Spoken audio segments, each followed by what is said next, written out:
Alhamdulillahilladzi nahmaduhu wa nasta'inuhu wa nastaghfiruh wa na'udzu billahi min syururi anfusina wa min sayyiati a'malina may yahdihillahu fala mudilla lahu wa may yudlilhu fala hadiya lahu asyhadu an la ilaha illallah wahdahu la syarika lahu wa asyhadu anna Muhammadan abduhu wa rasuluh la nabiyya wa la rasulahu ba'dah. Qala Allah ta'ala fi kitabil karim ba'da a'udzu billahi minasy syaithanir rajim bismillahirrahmanirrahim. Ya ayyuhalladzina amanu taqullaha haqqa tuqatih wa la tamutunna illa wa antum muslimun. Wa qala nabiyyuna Muhammadin sallallahu alaihi wasallam khairukum man ta'allama al-Qur'ana wa 'allamahu. Allahumma shalli ala sayyidina Muhammadin sallallahu alaihi wasallam. Jemaah salat maghrib yang mudah-mudahan Allah rahmati, ya Rahman ya Rahim, ya Al-Hayyu ya Al-Qayyum, ya Zal Jalali wal Ikram. Allahumma inna nas'aluka ilman nafi'an wa rizqan thayyiban wa 'amalan mutaqabbalan. Ya Allah, kami hamba yang fakir ini, ya Allah, memohon kepadamu ilmu yang bermanfaat, rezeki yang baik, dan amal ibadah yang diterima di sisimu. Amin ya mujibas sa'ilin. Jemaah salat maghrib yang mudah-mudahan Allah rahmati, insyaallah pada malam hari ini kita akan melanjutkan kajian tafsir kita berkenaan dengan Abu Jahal dan orang-orang yang memiliki sifat seperti dia, di mana diantaranya adalah suka melarang orang untuk berbuat baik, suka melarang orang untuk beribadah kepada Allah Subhanahu wa ta'ala. Jemaah salat maghrib yang mudah-mudahan Allah rahmati, kita mulai dengan baca ta'awudz, sehingga ketika kita mulai belajar tafsir ini, supaya tidak ada penyelewengan dalam menafsirkan ayat-ayat Allah dengan baca ta'awudz. A'udzu billahi minasyaitonir rajim. A'udzu billahi minasyaitonir rajim. A'udzu billahi minasyaitonir rajim. Bismillahirrahmanirrahim. Bismillahirrahmanirrahim.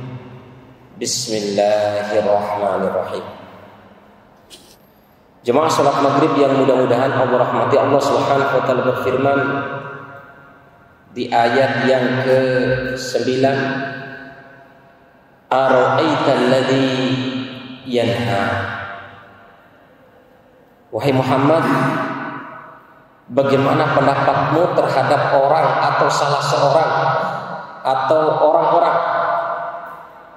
Ara'aital ladzi yanha, orang yang suka melarang.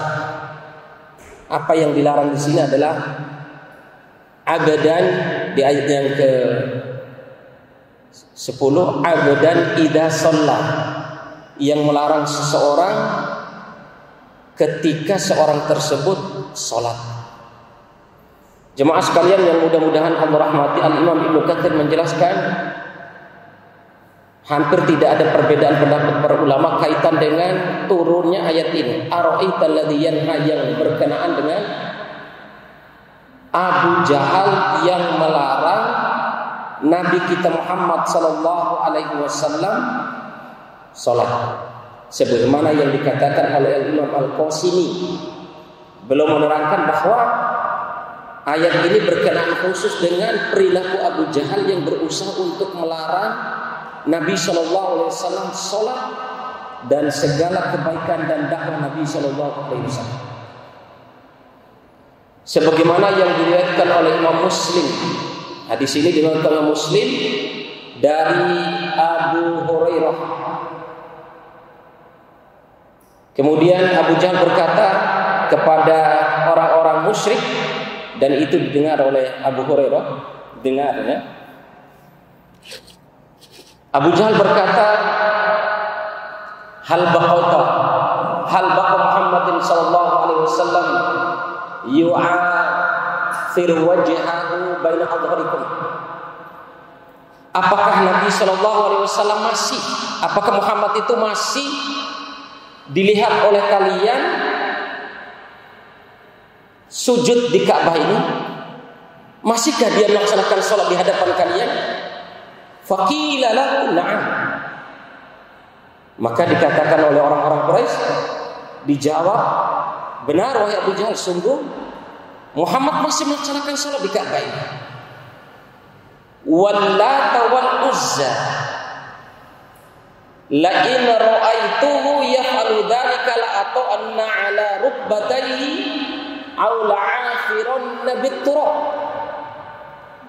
Demi Lata, demi Tuhan Lata dan demi Tuhan Uzza, seandainya saya melihat Muhammad masih mengerjakan sholat di Ka'bah ini, saya akan injak pundaknya, kepalanya ketika dia sujud, dan saya akan benamkan mukanya ke tanah. Ya, saya akan benamkan mukanya ke tanah. Maka datanglah Abu Jahal ini, kemudian orang musyrik itu ingin menyaksikan benar-benar enggak Abu Jahal melakukan hal yang demikian. Berani enggak dia melakukan hal yang demikian? Jemaah sekalian yang mudah-mudahan Allah rahmati, ketika Abu Jahal dekat dan ingin menginjakkan kakinya di atas kepala Nabi Shallallahu Alaihi Wasallam, tiba-tiba Abu Jahal mundur sambil menutup mukanya dengan kedua tangannya, sambil berteriak dengan teriakan yang sungguh sangat keras. Maka orang-orang musyrik berkata, malaka ya Abu Jahal. Orang-orang musyrik berkata, apa yang terjadi dengan engkau wahai Abu Jahal? Abu Jahal berkata, inna baini wa bainahu lakhandakun min narin haulan wa ajnihatin. Tidakkah kalian lihat, wahai saudara-saudaraku, antara saya dengan Muhammad terdapat parit yang di dalam parit itu bergejolak api yang sungguh sangat keras dan bersayap, ingin menerkam saya. Ketika kejadian itu, ma ra'aina ya Abu Jahal syai'an illa ma ra'aita. Wahai Abu Jahal, kami tidak pernah melihat sesuatu pun sebagaimana yang kau ceritakan. Demi Lata dan Uzza, saya benar-benar melihatnya. Kemudian Rasulullah SAW berkata kepada Abu Hurairah, laudana li lahtafathul malaikatu udwan wa udwan. Demi Allah, seandainya dia mendekat sedikit lagi, niscaya malaikat akan mencabut bagian tubuhnya satu persatu. Kepalanya dicabut, tangannya dicabut, kakinya dicabut, matanya dicungkil. Seandainya dia berani terus melakukan hal tersebut, niscaya malaikat akan mencabut bagian tubuhnya itu satu persatu. Jemaah sekalian yang mudah-mudahan Allah rahmati, kejadian ini dilihat dan disaksikan langsung oleh Abu Jahal. Bagaimana dampak yang terjadi atau akibat yang dilakukan oleh orang-orang yang suka melarang orang berbuat baik. Ditambah lagi jemaah sekalian yang mudah-mudahan Allah rahmati, Abu Jahal ini terkenal dengan orang yang memusuhi dakwah. Dalam dirinya tidak masuk Islam, bahkan tidak pernah mengerjakan kebaikan. Ditambah ketika dia tidak pernah mengerjakan kebaikan dan tidak mau masuk Islam, tambah kelakuannya dia berusaha melarang orang untuk berbuat baik. Jemaah sekalian yang mudah-mudahan Allah rahmati, ini oleh Al-Imam Ibnu Katsir menjelaskan, meskipun ayat ini khusus turun berkenaan dengan Abu Jahal, wa yahtamilu wa yashmilu kullaha, akan mencakup seluruhnya ayat ini kepada siapa, baik itu orang kafir, baik itu orang Islam yang berusaha melarang orang lain, apakah itu keluarganya, anaknya, istrinya, ketika orang lain itu mengerjakan kebaikan, taat dan amal saleh kepada Allah Subhanahu wa taala. Jemaah sekalian yang mudah-mudahan Allah rahmati, ara'aital ladzi yanha 'abdan idza shalla. Kemudian jemaah sekalian yang mudah-mudahan Allah rahmati, ini sifat ta'ajjubiyah. Kalau Al-Imam Ibnu Katsir menjelaskan dan beberapa ahli tafsir mengatakan ungkapan ara'aita di dalam ayat ini, wahai Muhammad, bagaimana pendapatmu dengan orang yang suka melarang orang ketika mengerjakan kebaikan, mengerjakan salat, mengerjakan kebaikan dan yang lain-lain. Ara'aita ini oleh ulama disimpulkan ada sigo ta'ajjubiyah. Ada ungkapan di dalam ayat Al-Qur'an yang namanya sigo ta'ajjubiyah, sigo keheranan, kekaguman begitu. Ara'aita, bagaimana pendapat Muhammad dengan seseorang yang melarang orang lain untuk melakukan kebaikan? Ta'ajjubiyah, kekaguman begitu. Bahasa ini adalah bahasa kekaguman. Kok bisa sekelas Abu Jahal itu bisa melarang orang untuk melakukan kebaikan? Al-Imam Ibnu Katsir menjelaskan ada 3 penyebabnya. Karena yang pertama, Abu Jahal ini jadi keheranan, sama juga nanti kita keheranan. Kok bisa ya Ustaz berzina, begitu maksud saya. Kok bisa ya orang kok lahir dari keturunan Islam kok malah membakar Al-Quran, contoh misalnya. Kok bisa ya orang berani membakar kitab suci orang lain misalnya. Kok bisa begitu? Sebagaimana pertanyaan ini ditujukan kepada Nabi Muhammad SAW, ungkapan Allah sendiri kepada Nabi SAW, meminta kepada Nabi SAW dengan perilakunya Abu Jahal ini. Al-Imam Ibnu Katsir menjelaskan ada 3 yang membuat takjub dalam ayat ini. Yang pertama, Abu Jahal itu salah seorang yang didoakan oleh Nabi Muhammad SAW untuk mendapatkan hidayah. Sebagaimana Al-Imam Muslim meriwayatkan, Rasul SAW berdoa, Allahumma a'izzal Islam bi'ahad bihadaini rajulaini ilaik, imma bi Abi Jahal wa imma bi Umar ibn Khattab. Ya Allah, kata Rasul sallallahu alaihi wasallam, muliakanlah, jayakanlah, menangkanlah Islam ini dengan salah seorang yang paling engkau cintai dari 2 orang yang saya berdoa kepadamu, ya Allah. Apakah Abu Jahal atau Umar ibn Khattab? Nabi SAW dalam doanya ini, dari 2 orang ini jemaah sekalian, Rasul SAW, karena dia tidak mengetahui hal yang gaib, dia tidak mengetahui yang namanya petunjuk, yang memberi petunjuk adalah Allah. Hatinya Nabi Muhammad SAW cenderung supaya Abu Jahal ini masuk Islam dari 2 orang. Qadarullah, apa yang terjadi? Ternyata yang dipilih oleh Allah Subhanahu wa taala adalah Umar ibn Khattab. Yang kedua jemaah sekalian, Abu Jahal ini dikasih gelar lakopnya yakni Abul Hakam pada masa jahiliyah, dan ketika Rasul sallallahu alaihi wasallam belum diangkat menjadi nabi dan rasul, Abu Jahal ini dikasih lakop dengan Abul Hakam, orang yang paling bijaksana.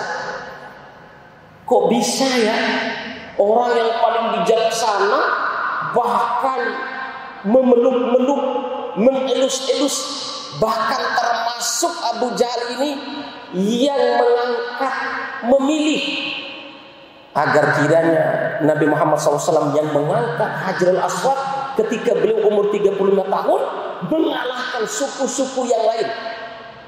Suku-suku orang yang lebih tua, orang yang lebih sehat dikalahkan.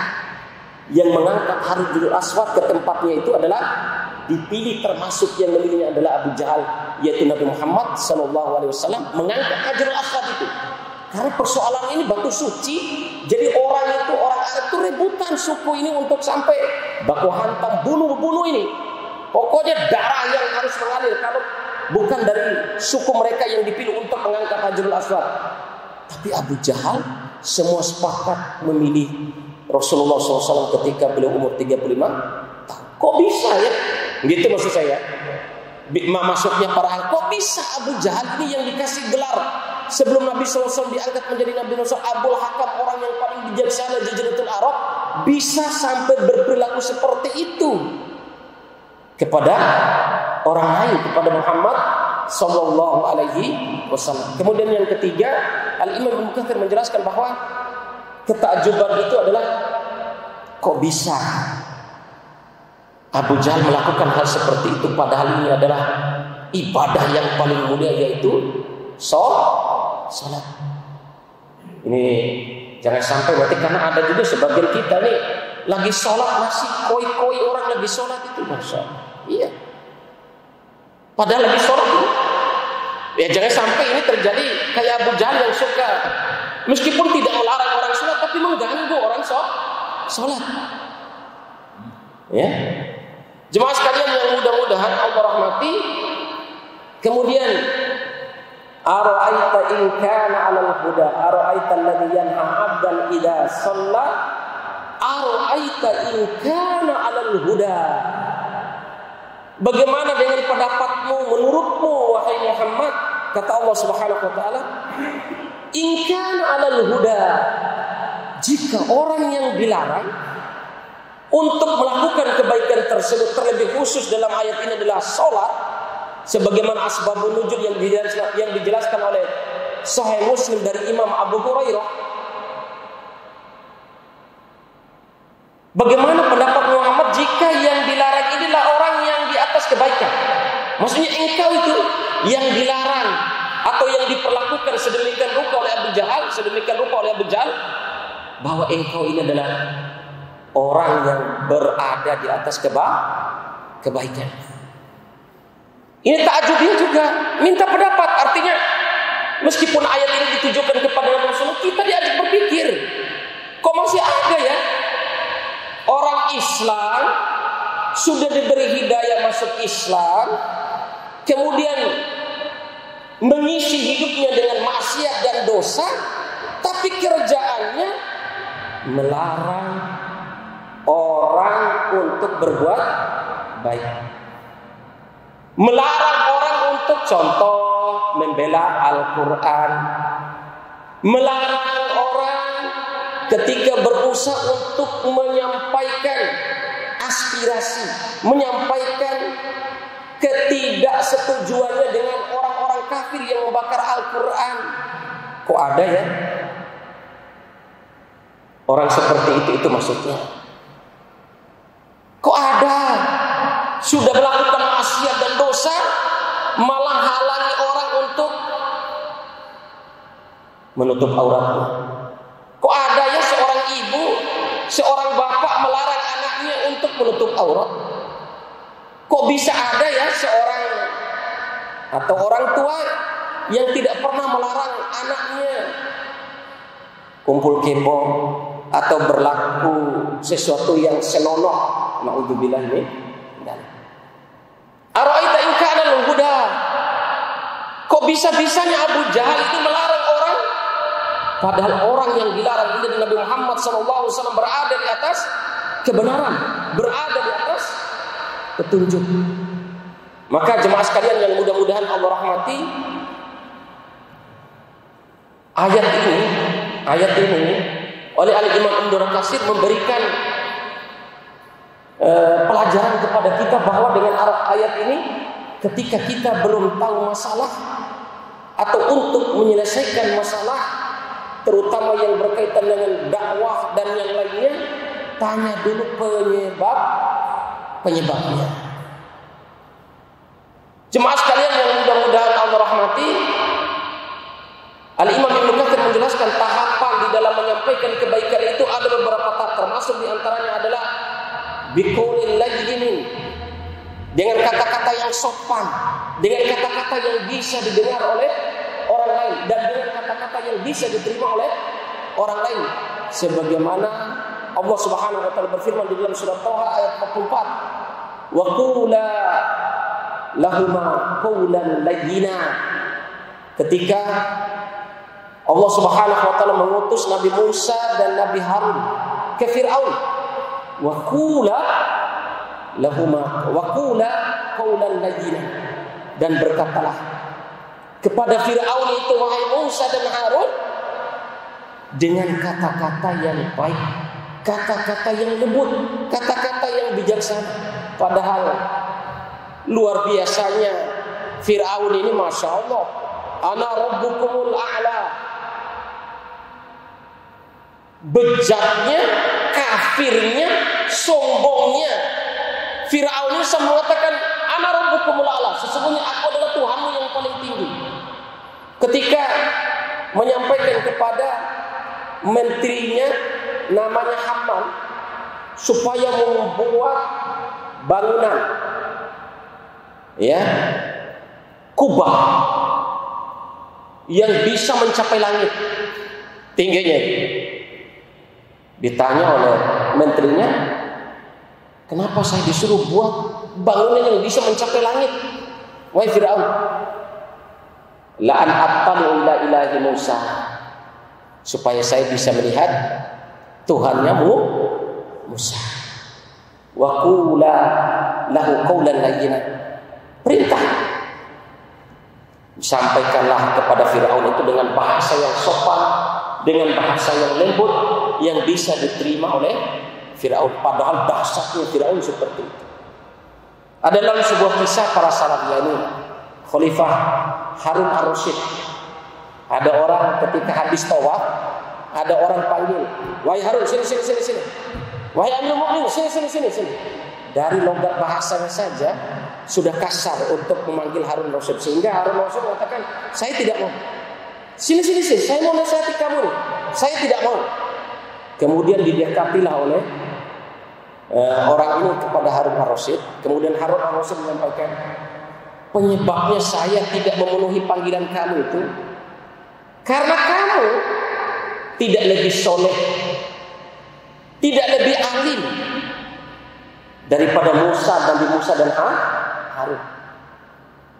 Dan saya yang ingin engkau berikan nasihat ini tidak lebih kafir dibandingkan Fir'aun. Contohlah sebagaimana Nabi Musa dan Nabi Harun ketika menyampaikan dakwah kepada Fir'aun, Allah perintahkan dengan bahasa yang baik dan lemah lembut dan bisa diterima.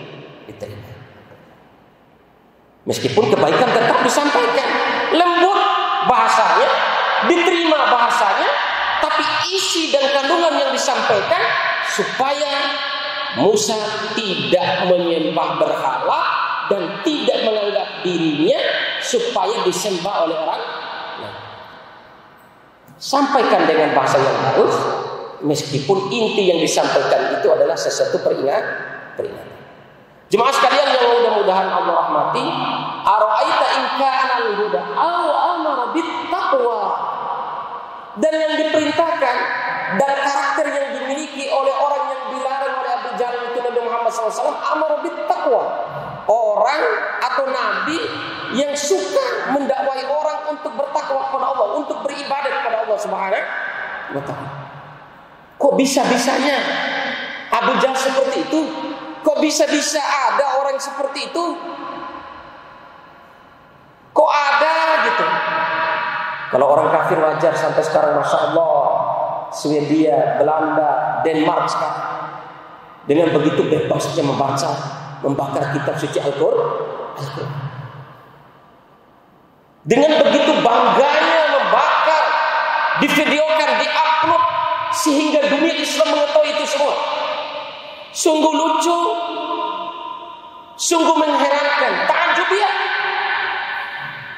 Ada ya orang Islam yang tidak marah hatinya ketika Al-Quran dibakar. Kok ada ya orang Islam ketika Al-Quran ini sama kitab suci umat Islam,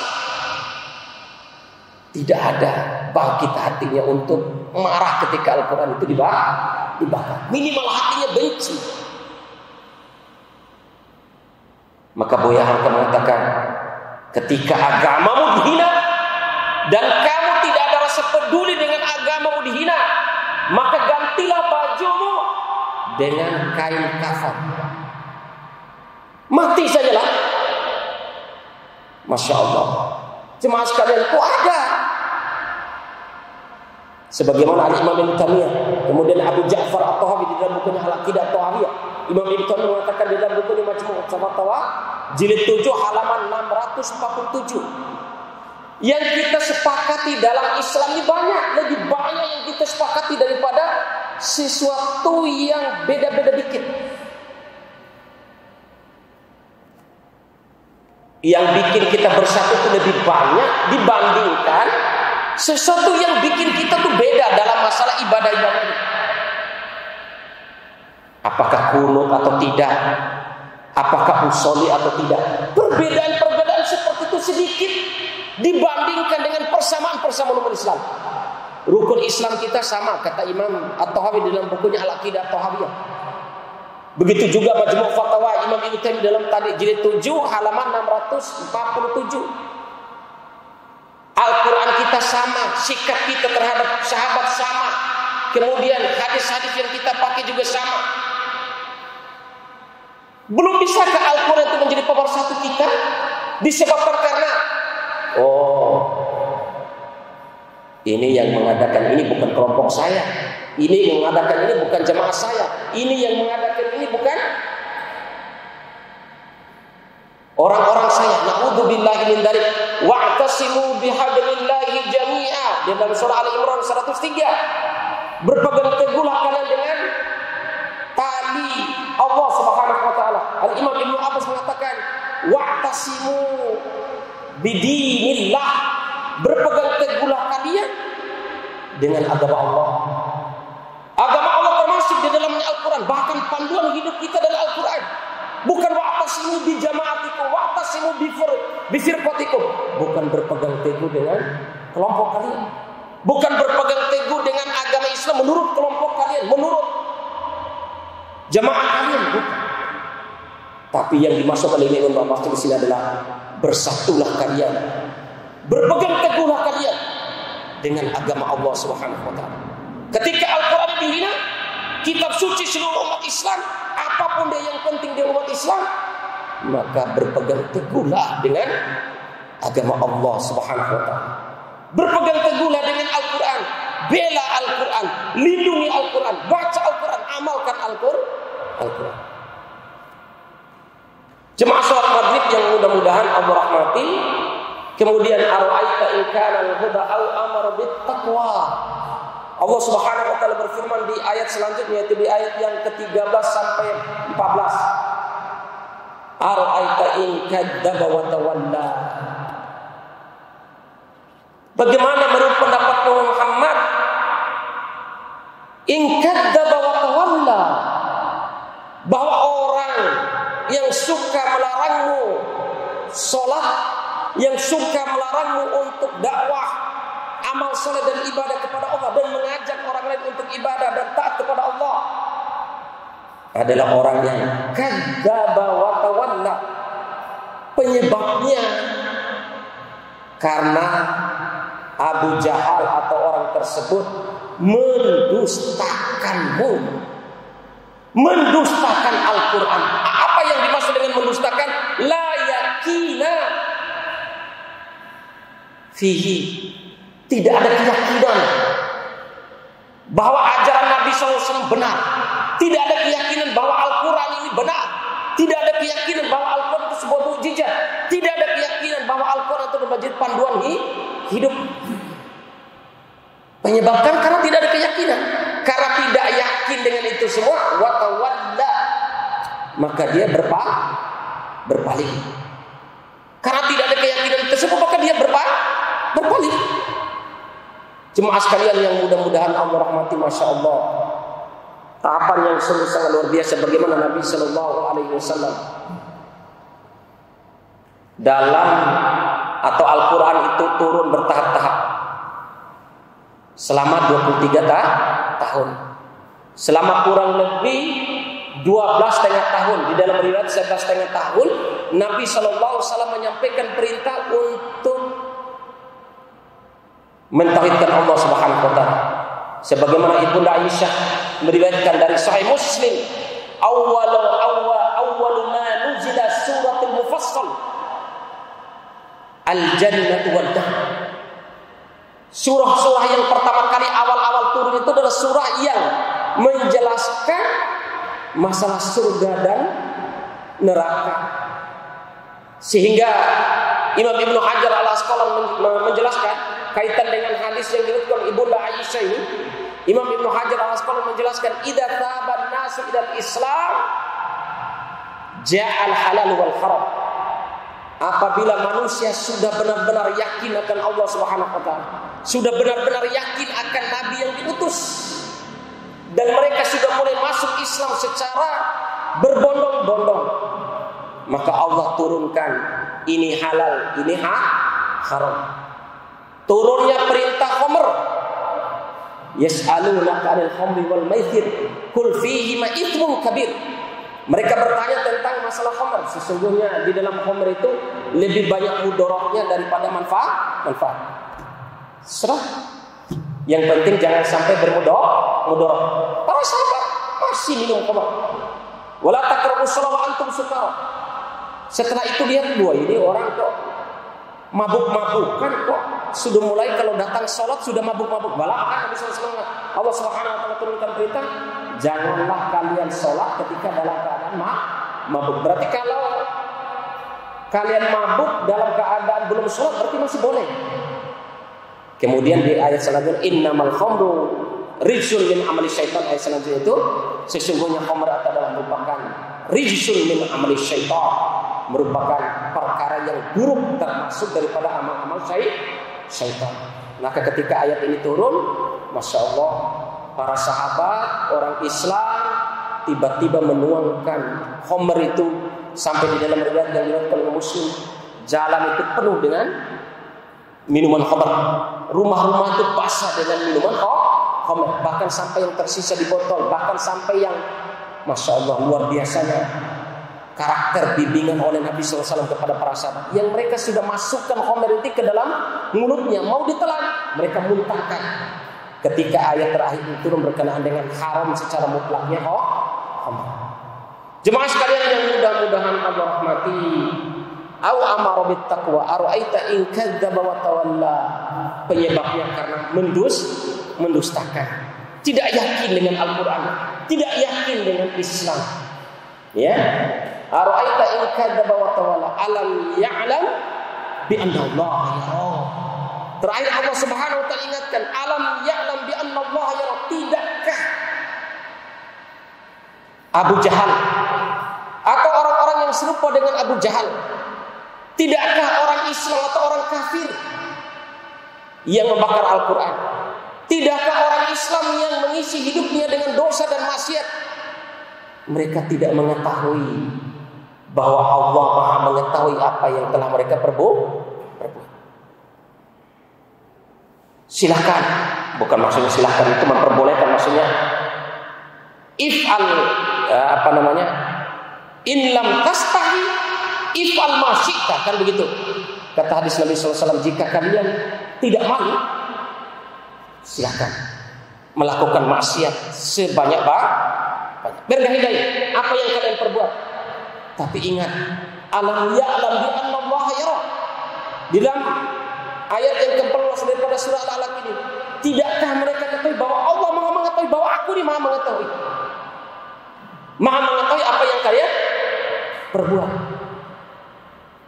tersembunyi maupun nampak, yang terdetik di dalam hati maupun yang kita ucapkan, dilihat orang maupun tidak dilihat orang, di tempat yang sepi hanya kamu yang berbuat maksiat atau di tempat keramaian, Allah Maha mengetahui apa yang kalian kerjakan. Setelah Allah Maha mengetahuinya, kemudian malaikat mencatatnya, kemudian dikumpulkan buku catatan situ, kemudian 5.000 tahun dikumpulkan di padang mahsyar, dibangkitkan, kemudian ditimbang amal, ditanya, kemudian berhasil apakah masuk surga atau masuk neraka Allah Subhanahu wa taala. Al-Imam Ibnu Hajar mengatakan ittaqi ayyakuna Allah ahwalun nadirina ilaik.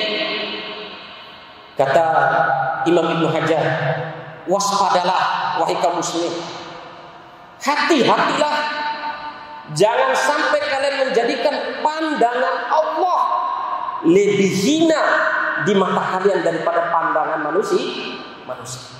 Apa contohnya jemaah sekalian? Kalau ada seorang ingin melakukan maksiat tapi di situ ada ustadznya, ada santri pegang HP, kemudian di situ ada ustadznya, berani nggak dia melihat sesuatu yang haram padahal di situ ada ustadznya? Tapi ketika tidak di hadapan ustadz, dia tidak menghiraukan bahwa Allah Maha melihat, dia bebas untuk melakukan maksiat dan dosa. Jangan sampai, kata Imam Ibnu Hajar al-Asqalani, kita menjadikan pandangan Allah itu lebih hina di mata kita daripada pandangan manusia. Itu syirik, termasuk di dalam bab pembahasan masalah akidah. Muhammad At-Tamimi di dalam bukunya Kitabut Tauhid, termasuk syirik orang yang meninggalkan sebuah perbuatan maksiat karena takut dilihat oleh manusia. Na'udzubillah, tsumma na'udzubillahi min dzalik. Maka dalam hadis Nabi SAW yang diriwayatkan oleh Imam Muslim, ada orang yang banyak membawa amal di hadapan Allah Subhanahu wa taala, tapi Allah hancurkan amalnya tersebut karena apa yang dia lakukan? Karena takut dilihat oleh manusia. Takut dilihat oleh ustaznya, takut dilihat oleh ikhwannya, takut dilihat oleh temannya, takut dilihat oleh saudara. Na'udzubillah, tsumma na'udzubillah min dzalik. Jemaah salat maghrib yang mudah-mudahan Allah rahmati, mungkin misalnya bisa saya sampaikan. Insyaallah masih ada pertemuan terakhir yang berkenaan dengan surah Al-Alaq ini, ancaman akibat dari orang-orang yang mendurhakai Allah, melarang orang untuk berbuat baik ini akan dimasukkan ke dalam nerakanya Allah, dan itu adalah ancaman dari Allah Subhanahu wa taala. Mudah-mudahan terus kita belajar dan Allah berikan barokah dengan belajar kita. Amin ya rabbal alamin. Kita tutup dengan doa kafaratul majlis. Subhanaka Allahumma wa bihamdika asyhadu an la ilaha illa anta astaghfiruka wa atubu ilaik. Subhana rabbika rabbil izzati amma yasifun wa salamun alal mursalin walhamdulillahi rabbil alamin. Wassalamu alaikum warahmatullahi wabarakatuh.